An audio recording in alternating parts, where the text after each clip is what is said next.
Budget కేటాయింపుల్లో తెలంగాణపై కేంద్రం తీవ్ర వివక్ష చూపిస్తోందన్నారు మంత్రి పొన్నం ప్రభాకర్. గతంలో ప్రధాని మోదీ తెలంగాణ ఏర్పాటును అవమానించారని, ఇప్పుడు బడ్జెట్లో వివక్ష చూపిస్తున్నారని అన్నారు. సీఎం మంత్రులు ఎన్నోసార్లు ఢిల్లీ వెళ్లి నిధులు అడిగారని, అయినా కనీస నిధులు కేటాయించలేదన్నారు.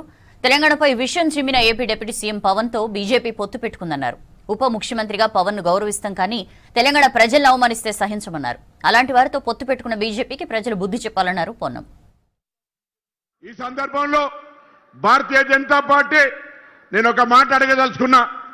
భారతీయ జనతా పార్టీ నాయకత్వం ప్రధానమంత్రి స్వయంగా తెలంగాణ పట్ల వివక్షపూరితంగా వక్రీకరించేటువంటి అవమానపరిచే మాటలు మాట్లాడినాడు.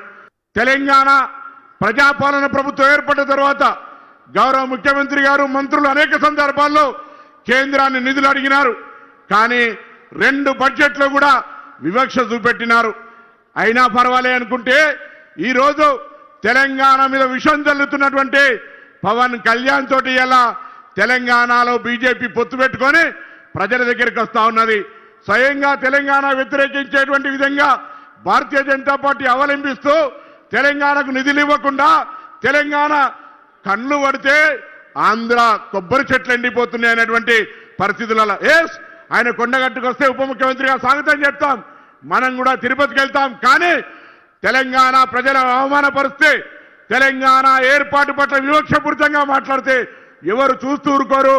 అటువంటి వ్యక్తులతోటి పొత్తు పెట్టుకున్న భారతీయ జనతా పార్టీ పట్ల తెలంగాణ ఉద్యమకారులు, తెలంగాణ ప్రజలు ఆలోచన చేయాలని సందర్భంగా కోరుతూ, వేదిక మీద ఉన్న పెద్దలకు ఇక్కడ వచ్చిన ప్రతి ఒక్కరికి జరగబోయే 11 నాటి మున్సిపల్ ఎన్నికల్లో కాంగ్రెస్ పార్టీ అభ్యర్థులను ఈ ప్రభుత్వాన్ని ఆశీర్వదించాల్సిందే ఈ సందర్భంగా విజ్ఞప్తి చేస్తాను.